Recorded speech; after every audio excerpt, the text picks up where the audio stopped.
Welcome back to the Sound for More channel. Today I have the pleasure to introduce you to FontStack from 4Pockets. Before I continue, I would like to remind my viewers to subscribe as it helps with growing the channel. Thank you very much. Additionally, if you would like to support what I do, please make sure to follow the instruction contained in each video description, the very bottom. Thank you very much. Okay, so we are inside the AUM and we're going to create an audio channel and we're going to search for FontStack. It's a fabulous SoundFont player. It really looks stunning, and again, it's another gem from 4Pockets.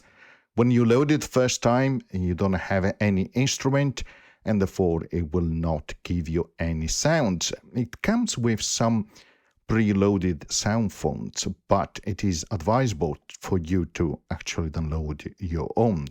And there are a lot that you can find on the internet, really. I'm going to connect it to my keyboard, which I really love as an external controller. And here where it says SoundFont, I'm going to select a SoundFont.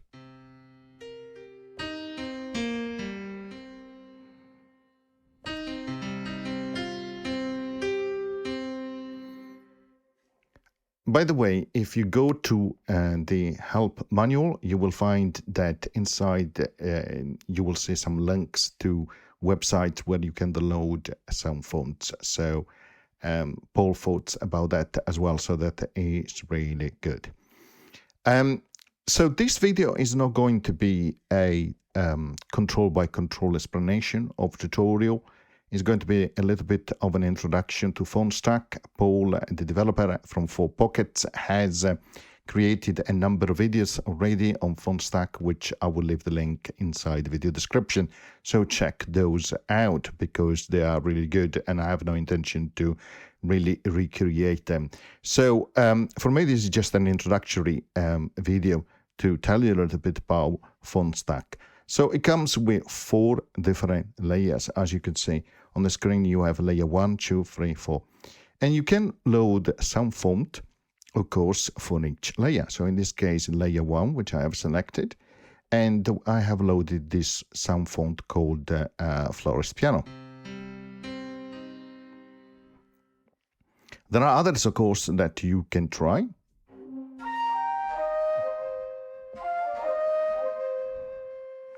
Great layout here in terms of showing you the waveform and also the meter, and also you have here quite a nice output limiter as well in case you need it. You can see an option here to stream from disk instead of RAM, which is really useful, particularly if you have an external disk. So that is really thought properly from Paul in terms of heavy use of SoundFont, particularly when they are really, really large. Indeed, here, if I go to layer 2, I can show you that I have already loaded a Yamaha Tyrus 4 and SoundFont, which is alpha gigabytes, so it's going to take quite a lot. You can see also here at the bottom, it shows you that layer 1 and 2 are active, so there is a SoundFont, while instead for layer 3 and 4, there isn't one. You can see they're grayed, slightly grayed out, or with that particular pattern, which shows they are not active. When I've loaded these, of course, I have also the ability to move between different scenes, and therefore then I can select different preset from that SoundFont. Now here I'm going to direct all the MIDI input control to all the layers, but I can redirect them, for example, to layer number 2 or layer number 1, so I can isolate what I'm playing.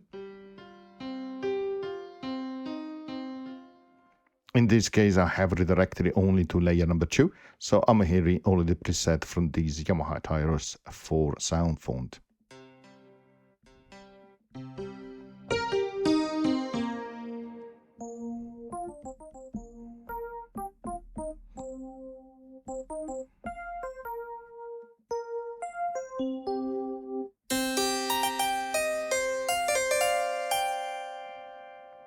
But I can go Omni and then I play all the layers.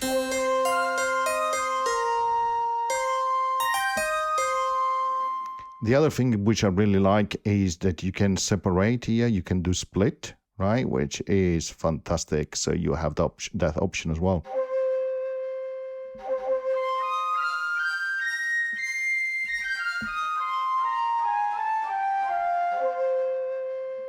So if I go up an octave like so,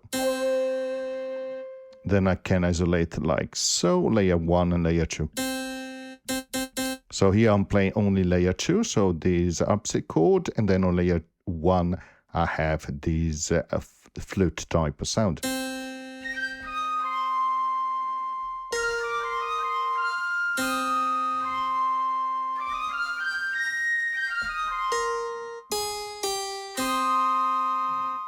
You can also see that for each layer you can set the mix, the pan, the level, the band range, and you also have effects, by the way, reverb, delay, chorus, and also the hash mode, which is really good. And you have also an auto pan, and then you can set also the amplitude envelope as you like.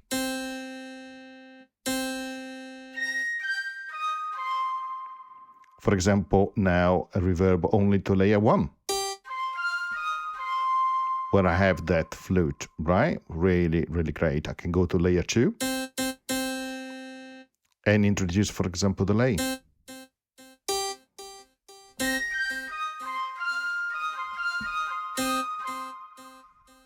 Or I can introduce, for example, chorus.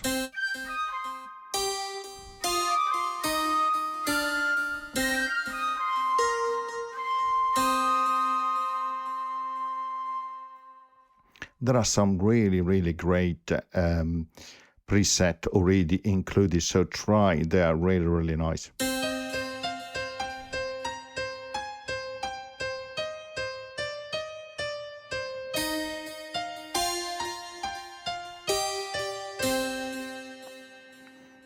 As you can hear, you can have a lot of fun. But let's do something else here from... Oh, great. A marimba with, music box with delay. Really great.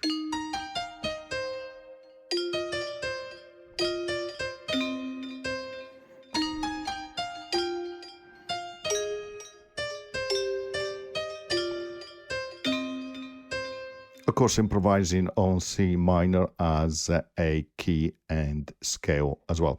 You can see here you have option for tuning, filter as well, which is always welcome. And of course, you can choose also the MIDI channel that the particular layer will respond to, which is amazing. Now, one of the things I really, really love, which you can't find in many players out there. Now, I'm playing only this music box, right? And I'm on scene 1. I go to scene 2. And I'm going to choose another instrument, for example, this tubular bell. So let's listen. That's fine. So, and let's increase here the split.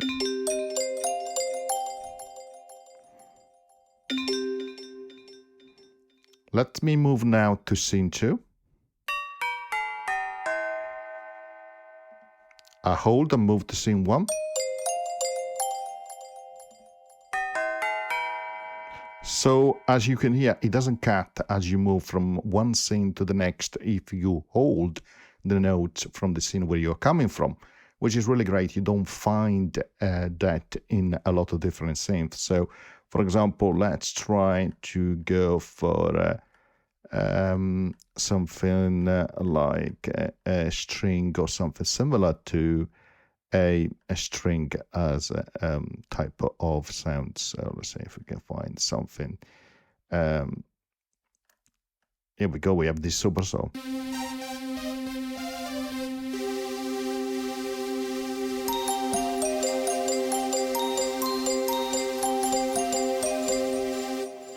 So as you can hear, you can move from one scene to the next without having the sound to cut if you hold the keys.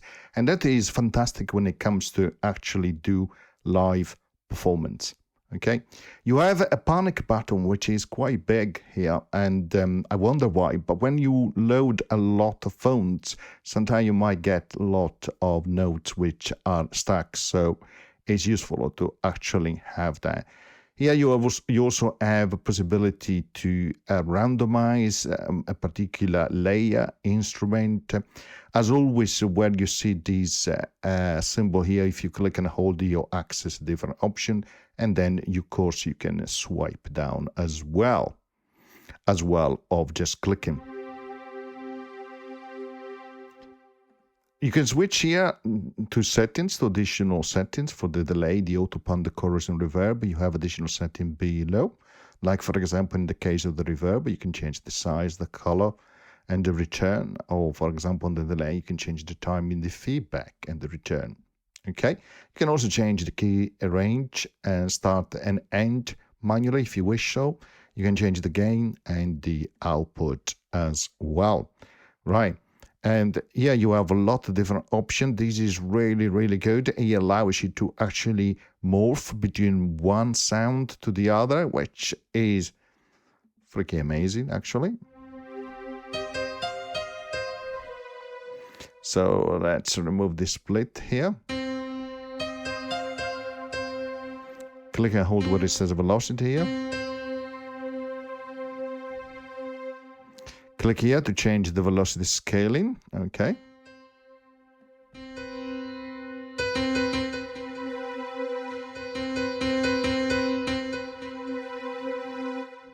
So you can move between one layer to the next. You can also automate it as well, which is really, really good. You can set the distance, the speed.